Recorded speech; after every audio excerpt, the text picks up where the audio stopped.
The first thing I wanted to note, I was actually reading the St. Louis County order today, and I know that the court said something interesting that I would like to remind everybody of. It's that the court notes that although some will take this court's ruling as a victory, there is no victory while the COVID-19 virus remains a significant threat to public health. And there's no question it remains a significant threat to public health. There can be no victory until the residents of St. Louis County, in that case, and the state of Missouri are no longer risking their health, well-being, and lives at the hand of the COVID-19 virus. I have a few thoughts to share, and I will go ahead and start with them, and then I'll take any questions you might have. I think the first thought I have is very simply this. I understand the Attorney General's action today. I think Kansas City will be victorious in its litigation. We actually filed our order based on much of what we had seen in the earlier complaints of the lawsuit that was filed over in eastern Missouri. That is why you saw us cite health advice. That's why you saw us cite a CDC order that was ignored in the Attorney General's brief. And that's why you continue to hear us talk about the very real public health concerns at issue. This, for us, is not about politics. This is not about power. This is not about control. It is about how can we save lives in Kansas City, in western Missouri, and in our region. And the way we can do that is by listening to health experts. It's by listening to medical advice. It's by recognizing that two lawyers battling on Twitter doesn't get us anywhere. But instead, what we need to do is actually think about the very real challenges we're facing in Kansas City. You all do the stories. You all have heard them. You're hearing hospital directors. You're hearing physicians talk about capacity concerns at our children's hospital, at all of our hospitals in Kansas City. You're hearing people who are having concerns with having relatives and others that are falling ill. You're seeing the numbers in Missouri, which every day are a challenge. And to me, the solution is that we try our level best to make sure that we get control of this challenge in Kansas City and in Missouri, and that we not spend time further politicizing this pandemic. Now, there are some who would say that mask orders or mandates or vaccine mandates or anything under the sun do just that. I think the opposite.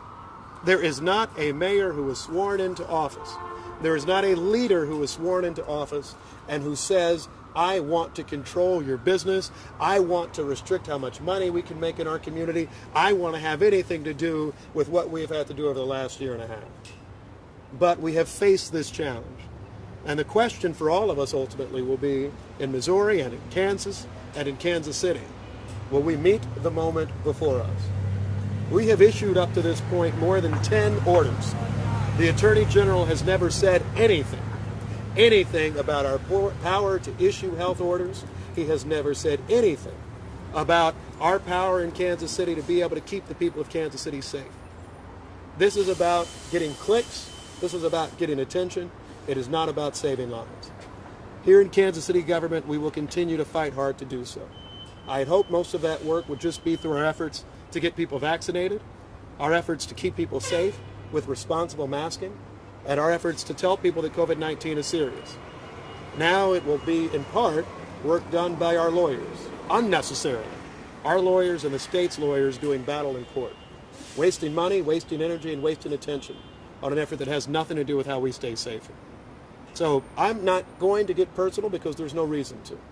We issued a mask order because we wanted to keep Kansas City safe.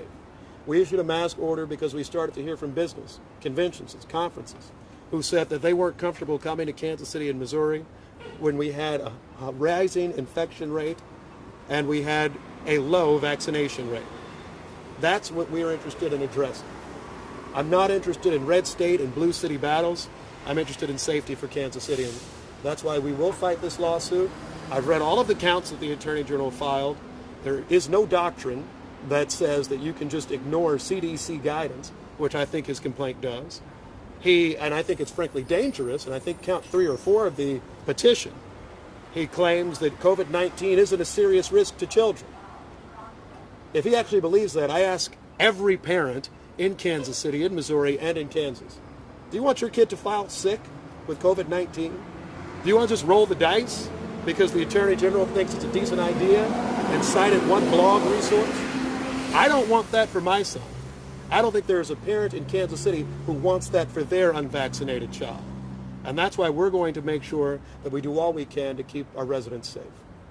Are there any questions for you? You saw what the St. Louis County judge did today for a restraining order. Do you expect something similar? Jackson County judge doing something like that? That's absolutely not. I don't expect a similar thing. St. Louis County and Kansas City's approach were very different. County Executive Sam Page, God bless him, issued an order that preceded the CDC guidance. They issued an order where the county council had the chance to rescind that order. A few things I think are different in Kansas City. First of all, we have majority city council support, and you will see that. And second, we issued an order that was based on our health department information. As part of our order, we attached information that our health department had shared in connection with the risk of COVID-19. We had attached information that the CDC had shared.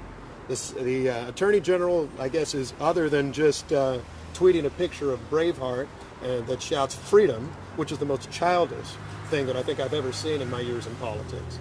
But in addition to doing that, he had a claim that was based almost exclusively on the procedural process used in St. Louis County, which was entirely different than what we saw in Kansas City. That's why I think you will see this order met with success in the courts in Jackson County. I think that's why you'll see at least through August 28th that we continue to do the work necessary to keep Kansas City safe. Any other questions for you? Yes. Do you think that the data that he included in the lawsuit, I think he questioned why you on one day said it's not. Yeah, okay, so here's the thing. I'm a lawyer, and that's really the dumbest argument I've ever heard, right? Because the Attorney General is actually ignoring the fact that the CDC came out with guidance early in the week, early last week. We all remember it. He just ignored it, didn't even cite it in his petition.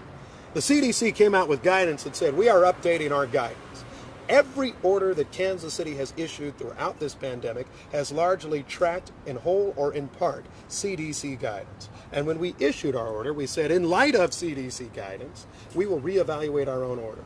And we met with our health department. We went through all the necessary work to see that, well, because the guidance has changed from actual scientists and doctors, not just a guy trying to get interviews on Fox News, because the guidance has actually changed, we're actually going to make sure that we will update our order as well. That's the reason that you see some level of change. There is no doctrine that you are procedurally barred from ever actually adjusting what your order is because you're ignoring what the science or what the medicine says. There is no doctrine that says you are barred to every representation ever made on Face of the Nation. Instead, what the doctrine actually says is you look every day to medical advice. I personally would love to see that our vaccination rates increase dramatically, that our infection rates go down dramatically, and we're able to rescind this order in days or weeks. That's my dream.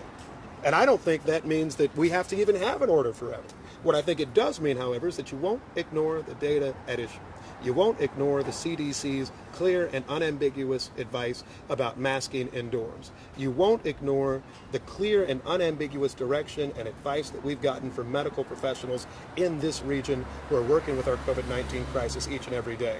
And frankly, I find much of what he cites to be, if not just embarrassing, but damaging.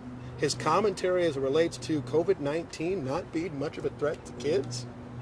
I just can't believe that he would put that in an official statement from the state of Missouri. That to me is exceedingly dangerous. It's exceedingly troubling, and I think it shows a lack of seriousness in connection with this litigation. And with your prior lawsuits that were involving mask mandates with some of the local businesses that I think you were successful in some of those lawsuits, does that give you confidence that you will see a similar result with this? Well, here's the thing. We've won a lot of lawsuits in connection with COVID-19 so far. It's unfortunate that they had to be filed. It's unfortunate that we have to be here today talking about lawsuits rather than talking about our efforts to expand vaccination, like being at Arrowhead Stadium this weekend with the Garth Brooks concert. But that won't distract us. We will continue to do the important work with vaccinations. We'll continue to be a resource for every business in Kansas City that wants to make sure that its customers and its employees and anybody who comes through their space is safe. And so we'll continue to take those steps. We have been successful a number of times. The Attorney General largely has not. I say congrats to him on the St. Louis County order. It's a very different situation, both in the city of St. Louis and in Kansas City. We will defend our orders vigorously because we are doing what is right. We're doing what's in the best interest of public health for this community. And what we're doing it for is to keep people, particularly our young people, particularly our elderly folks, safe. That's our gold star in what we're trying to do each and every moment, and that's what we'll continue to do along the way. Is it normal for the Attorney General to file a lawsuit without talking with the mayor? No. And actually, I appreciate that. I know we were trying to wrap, but in one of the oddest things possible, which shows how this isn't actually, I think, about getting the law right, or getting the vaccine right, or actually getting our COVID-19 response right. The Attorney General, we reached out to last week and said, let's sit down, let's try to figure it out, let's try to have some sort of conversation. He said no, and he ended up doing a number of different press interviews. He ended up tweeting about the mayor of Washington, D.C., and I think he's more concerned about what's happening 1,000 miles away than what's happening right here in Missouri. That, to me, is exceedingly frustrating. I continue to have my phone line open for him. If he wants to talk about ways that we can, if he wants to, have an order that fits at least in some way his worldview of how this can be done well. What we have seen from Missouri courts, however, is this. These orders are valid. It's been upheld a number of different times in the private litigation against Kansas City. We created an opportunity for him to talk to us. It's time for everybody involved to grow up, have that conversation, and care more about public safety than public political perceptions in Poland. Thank you so much.